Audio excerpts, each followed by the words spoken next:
Theater Talk is made possible in part by the CUNY TV Foundation.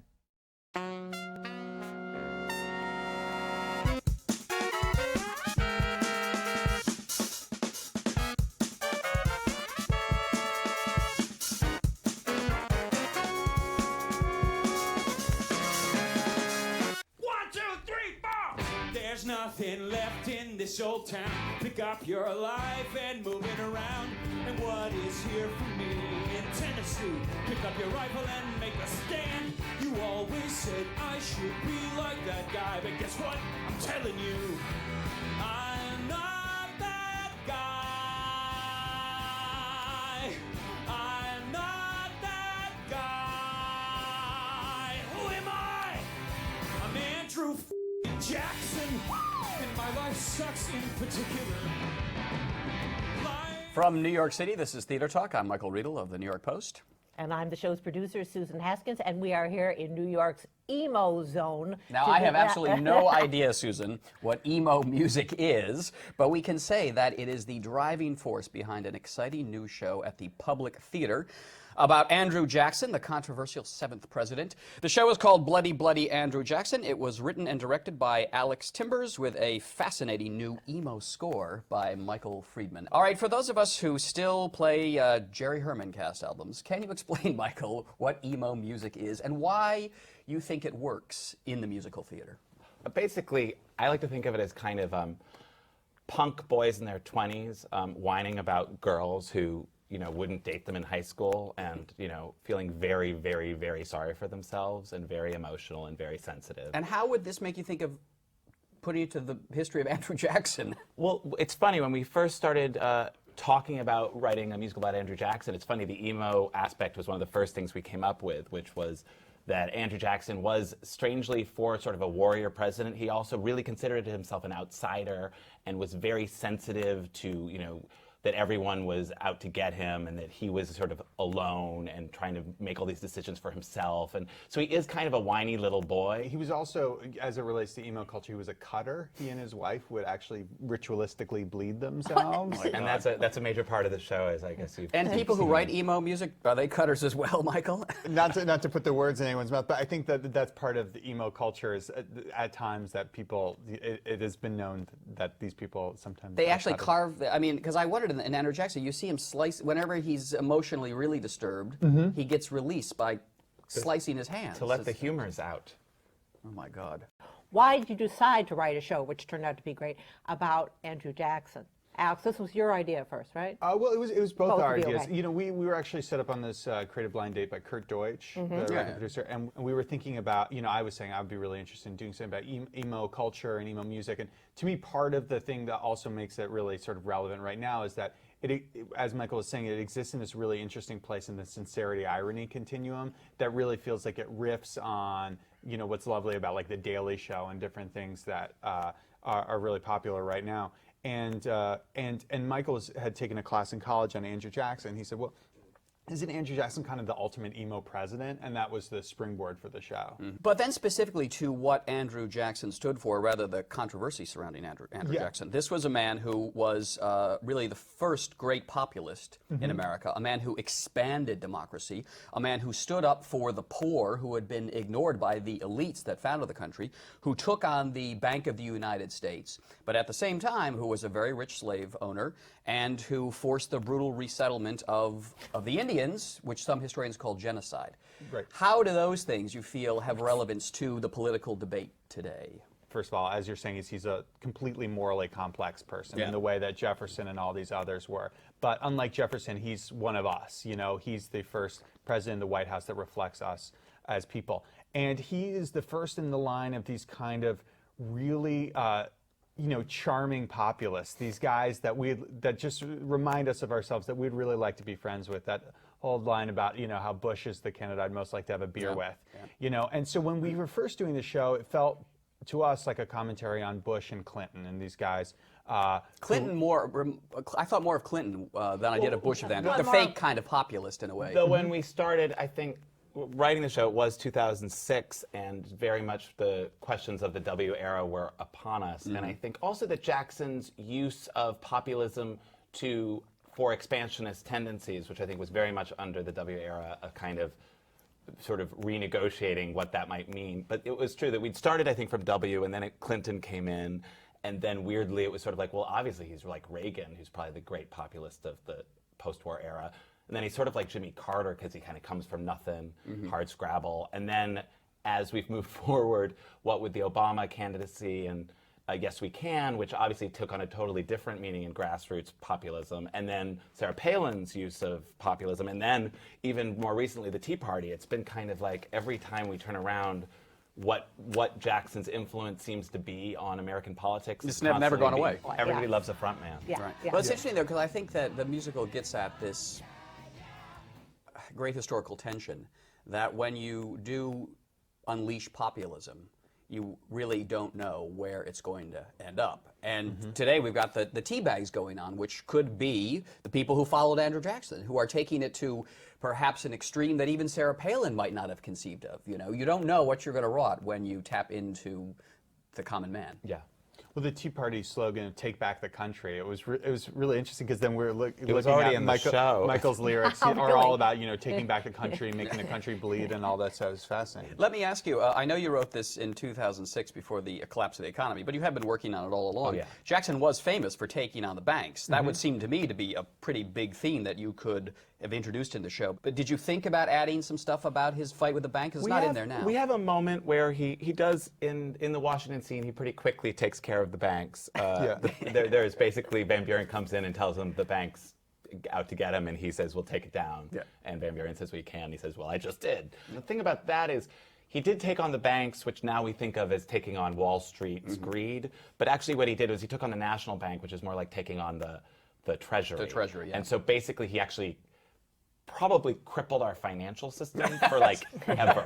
It's like most of the following two depressions were pretty much because he had taken down the bank. So So last question about your fun-filled musical.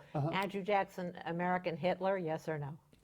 Oh wow! I think the show makes. Hopefully, I think what's interesting is he's had a huge reappraisal over the last 15 years. When I was in high school, he was this great hero. Then we were doing in L.A. the place that would not exist were it not for Andrew Jackson's expansion. The kids come in and they're like, we can't believe you're doing a show about this guy. He's a terrible human being. So I mean, the hope is to have us in our somewhat like breezy manner, to have a somewhat more Emo like breezy. emo breezy, yeah, heavy light, that's morally the genre complex everybody portrait. loves. That's right. Yeah, have a somewhat morally complex portrait that you can make a decision. what he allowed to happen, what he allowed or brought about, really Van Buren then carried out his policies when he was president, but what Jackson allowed to happen, I think, to the indigenous population of the Americas is sort of astonishing in its scope and horrifying in its scope. And I think the thing that we're more interested maybe in the show is our responsibility as a people and as a country for what happened and for what we allow our leaders to do. You could have a whole series here of emo musicals about presidents. The emo Grover Cleveland musical could Emo be next. Grover Cleveland, Will you that's a push good idea. this? Will you Emo push Grover this Cleveland. this style? Yes, emo Nixon. How's that? He would be perfect. He is the Nixon really classic is, emo. yeah, I don't know if he and Pat cut themselves, but he's certainly the classic emo president. What's next? What are you working on? I'm doing Pee Wee Herman show, which will be in New York, and then Wait, that's really with Pee Wee Herman? Pee Wee Herman. We You did it out come in here LA. with him. Yeah, Let's he's great. promise. Yeah, he would. Paul I'm sure he Rubens. would love to Oh, meet you. please. And you, Michael, what are you working on? I'm working on a musical about the adult film industry, about porn. So I've been hanging out on porn sets in the San Fernando Oh, too bad for you. Yeah, All I right. know. It's really something. Yeah, I know that old weird. trick. All right, Michael Friedman, the composer and lyricist of Bloody, Bloody Andrew Jackson, and Alex Timbers, who wrote and directed this very fine production at the Public Theater. Thank you for being our guests tonight on Theater Talk.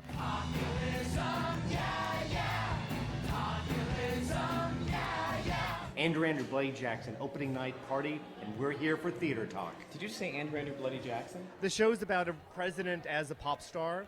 What pop star now would you like to see run for office? I'd love to see Lady Gaga run for president. Lady Gaga, obviously. I feel like anybody who can have the vision to wear no pants can have the vision to lead me and my country. Who'd be the opening act for the Andrew Jackson World Tour? I don't know, the Green Day musical. So if Andrew Jackson were to apply to live in your co-op, would you accept him in your co-op or would you deny him in your co-op? I think you got to accept a guy that good looking. He adds street cred to the co-op. The bullet holes you can patch up. The horse you can clean up.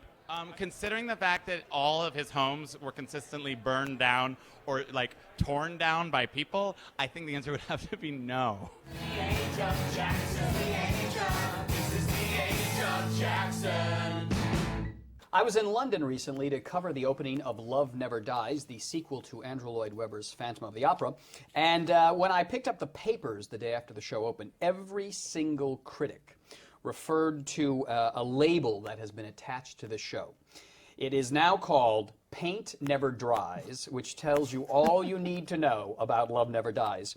That phrase that has gone round the world was created by the West End Whingers, who have become a huge force in the London theater.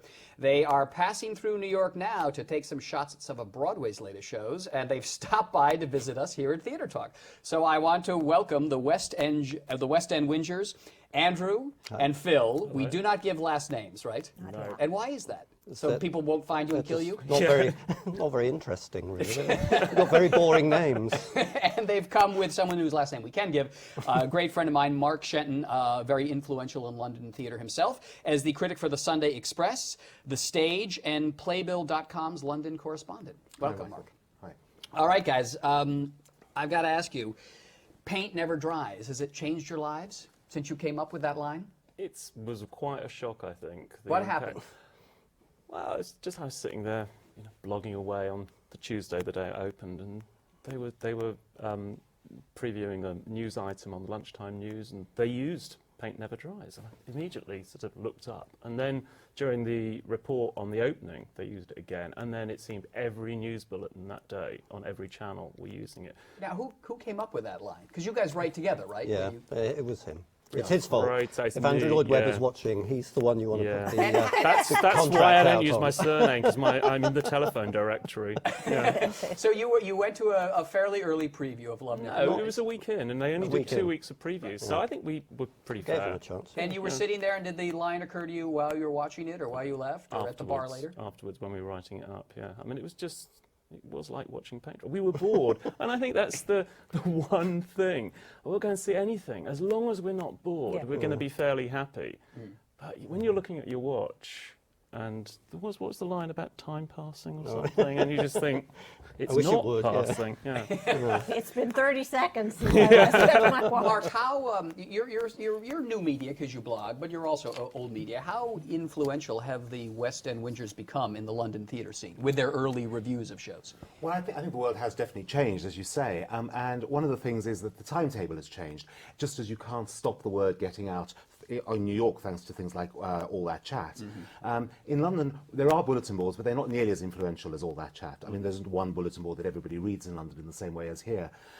But one thing we do, and everybody does in London, is the moment the West End Whingers publish a review, everybody's onto it. Now, that's slightly frustrating for the conventional critics, who of course... they're putting you out to pasture, my friend. Well, indeed, we're well aware that that's happening anyway. Yes, but the point is that these guys get ahead of the game because they buy their tickets and therefore are entitled to do so. I mean, there's no embargo for them, whereas we, of course, are embargoed by the hospitality we're extended. And there's a protocol for the way we work, which there isn't for these guys. Of course, what's interesting is that as the landscape is changing, the establishment are beginning to realise this, and they're co-opting them. Yes. And they're actually inviting them now to press nights. Do you feel that there's now a deliberate deliberate attempt on the part of West End producers to try to bring you guys into the fold so they can control your time? Right. Some of them, because they can slow us down because we can't get ahead of the game. Do you accept these invitations? Oh yeah, so it costs a fortune to go to the cinema. Well, it does actually, but it costs even more to go to the theatre in London. And if we can see shows for free, we don't mind waiting for the embargo to. But then that's going to undermine the power that you've... It does weaken us. Yeah, it would have certainly with... I was going to say paint never dries. I can't say that. Everybody calls it paint never dries now. Yeah. The thing is that these guys have begun to get an authoritative voice. I mean, for better or for worse, whether or not you agree with them, you begin to know... we know who they are. We know what they like and what they don't like. So you've got something to judge against. The average blogger, of course, you have no idea who they are. But how did you get this notoriety? Because partly it's also the fact that they write so much. I mean, they've seen so much. They so do, long. and they've been doing it for 4 years. It's not an overnight success. No. They're paying for the rise. And That's the money's just the one. worked That's out, the one yeah. good gag we've come up with in 4 years. They never tries, and the money's rolling in. Can I ask you, who are you guys? Phil, what do you do when you're not a West End Whinger? How do you make a living? I'm an illustrator, freelance illustrator. Really? Yeah. For You sound surprised. I What do I look like? A rock star. And Andrew, what do you do to make a living? Well, that's a complicated story. The short version is I used to work in publishing, and I actually took voluntary redundancy last year because I just needed a change. So at the moment I'm building a couple of projects, which I can't really talk about at the moment. What got you going? What made you think, we should go and have reviews about this place? That question. Picture it. Yeah. Picture it, the Apollo Theatre, 4 years ago. Fool for Love. With Juliette Lewis. Was it 5 stars in Time Out? Well, 6 stars, because they used to have a 6-star rating, didn't 6 they, in those stars, days, just to yeah. confuse everybody. And I think we paid a decent amount of money to go and see this, and it was just rubbish, wasn't it? Yeah. It was just rubbish. And it was like the 3rd rubbish thing in a row that we'd been to see, and we were in a pub afterwards and just complaining to each other about it and moaning, and then we just sort of had this idea that rather than depressing each other, we should just moan outwardly to the world. And well, Andrew actually said we should do a blog, and I said, what's a blog? So you went home, turned on the computer, fired it up, and Yeah, how did you just come up with started the West End Whingers? And what is whinging? Is not Well, a term that we was use. me again, wasn't Yeah, it? that was you. He's the creative one. Well, I'm not really. I'm I the mean, Andrew's brains. the talented one. I'm just the one who comes out with the sound bites because it just saves time, really. And whinging means it's Complaining, not a term we have. whining. Complaining, Don't you have whining. whinging? No, we don't really have do. whinging. You I do. suppose. Kvetching, yeah. you Kvetching. have plenty of Oh, it, I like so, that. Yeah, well, that's me. I'm a whinger in You're a my own, professional whinger. in my own particular. And Mark, Assassin. when did you begin to become aware of the West End Whingers? When did they really make Well, an the impact? interesting thing is that there's a great thing called Google, isn't there? And you put in a name of a show, and things will come up at the top of the list. And you started to find after a while that their reviews were coming up, because they were the only reviews around, were coming up early before anybody else. And also just suddenly the word filtered out that they're very, very entertaining. I mean, they're very, very funny, whether or not you agree. I mean, the Death and the King's Horseman review that they did at the National Theatre was outright hilarious. And if anybody needs to see just how funny they are, then you just go and check Was there that a one out. paint never dries moment in the Death and the King's Horseman review anywhere? That was a kind of formal thing, really, rather the way than it's structured. gags. You don't know what Death and There was what was the verse play? Well, it's a Nigerian play. It What was they did- culturally insensitive. What they did do is they wrote it as if it was one of those Nigerian scam emails trying to get you to send them money. And it was genius. It was genius. And the whole thing was written in that style. Dear sir, dear wonderful sirs, we have this wonderful play at the National Theatre. And if you please send deposit us- $1,000 in Yes. the bank account. So, as I say, go and read it, because it's brilliant. All right, you're in New York to whinge away. Will you be reviewing some of the shows that you're seeing while you're in town? We already have. All right, well, what have you reviewed and what have you said about it? Addams Family. Oh, yes, tell me. I'm all ears. What did you think? You've been very quiet about it, Michael. That's right. We should have led with the other ones because you're not going to be interested in any of the others. now, No, are I'm you? curious. Give me your West End Whinger review of the Addams Family. Well, it was a difficult one for us. Obviously, basically the book wags its tail and barks, and the songs are anodyne and unworthy. But, it's Nathan Lane and B.B. Newworth up there on the stage. At the interval, I would have said, I mean, we don't do a star rating, we do a how many glasses of wine it is, because we like to drink when we go to the theatre. Something which you can't do in New You York. can't do that in New York. No, you There's- fall asleep. There's no pleasure in going to the theatre here. The ushers are aggressive. They open the doors and tip you out onto the street the moment it's over. Anyway, and everybody gives everything a standing ovation. So you Anyway, sorry, yeah. So you felt I about would the have Addams thought a Family. 3-star maybe at the interval because it made us laugh enough. I think it was sort of raucous and vaudeville and kind of and BB and Nathan were trying to make the best of bad material. Second half was just. I thought it was dire. It was just bad number after bad number, and you could almost see them struggling with it. I felt. Yeah, I think they're It was, defeated. They're ultimately defeated Yeah. by the material. Yeah, the it's badness Great of the people material. in it. Kevin Yeah. Chamberlain as Festus, terrific. fantastic, Jackie and- Hoffman. Jackie Hoffman As and Grandma? Lurch. Yeah. You haven't seen it yet, have you? I'm going to see it tonight. Yeah, well, we've really built it up for you. Yeah. It must be, you can't wait. But I often think that the law of negative expectation will now apply. Yeah. I hope that Yeah. it will. That having been built up that I'm going to expect a complete turkey, I'm actually not going to have such a bad time.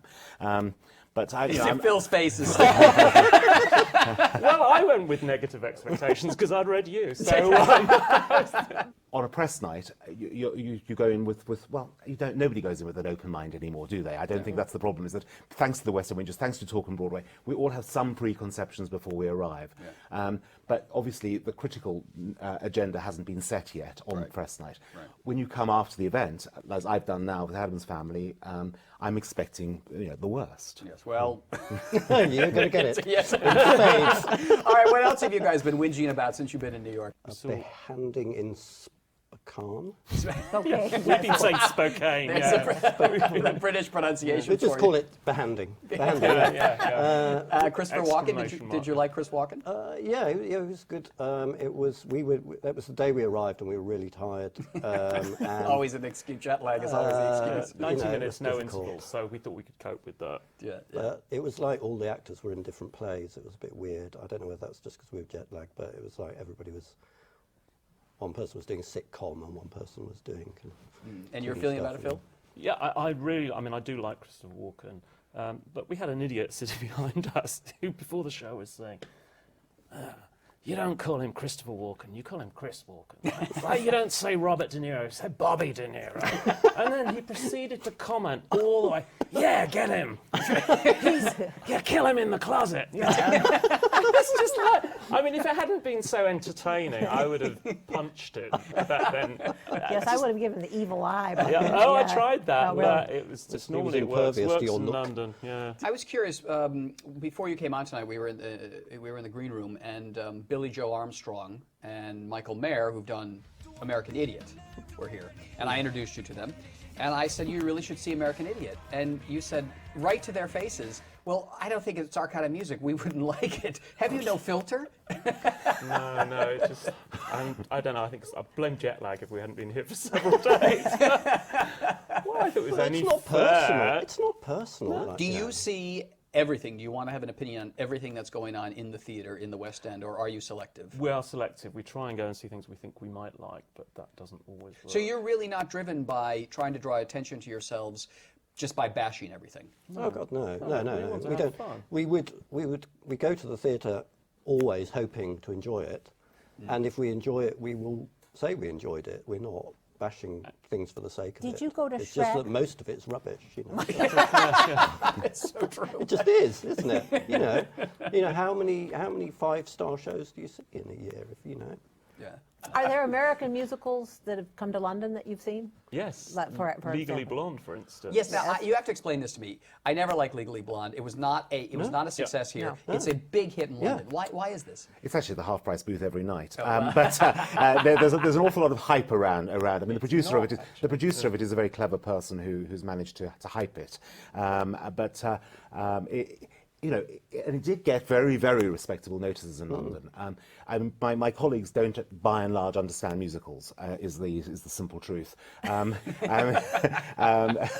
Legally Blonde, it's a big bubblegum piece of theatre. It's very light and insubstantial. I can see why it has an audience, and it's extremely well done. But it ain't Spring Awakening. Thank heavens for that. It was funny. You guys have a prejudice against new cutting-edge musicals. Yeah, so what's wrong with old music? So why do you like it? Pretentious, and they try too hard, and it's like people. It's the Emperor's New Clothes. People bend over backwards. And who cares about teenage angst? They just need a snap. Well, Legally Blonde's hardly geriatric. May I ask one thing? You told me you just saw Micky Dolenz in Hairspray. Oh, we didn't see him. No, he was in it, but we didn't see him. All right, so y'all got the whole thing. Right. Brilliant question. Thank you. Leave that in. That's why they pay me the big bucks. Okay. We've got to wrap it up. Have you had any awkward, confrontational moments with some of the big powers in the theater who now know who you are and have been upset at something you've written? I wouldn't say that this person was a big power in the theatre.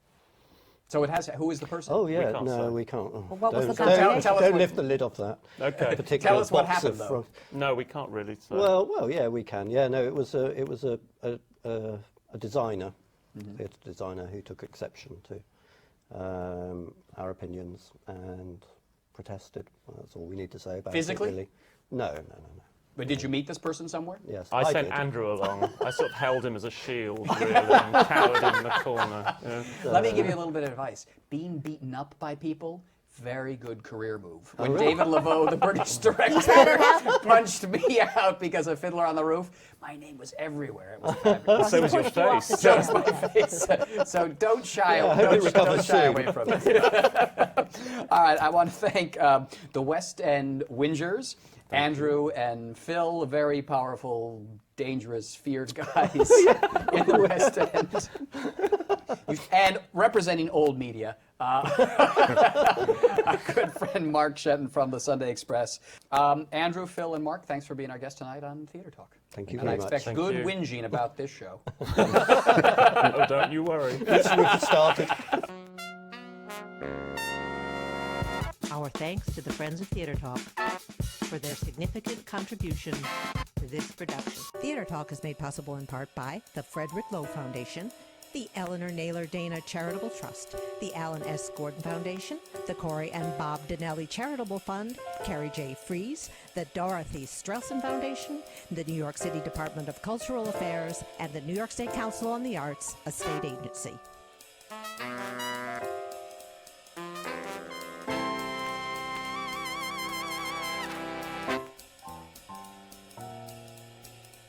We welcome your questions or comments for Theatre Talk. Thank you and good night.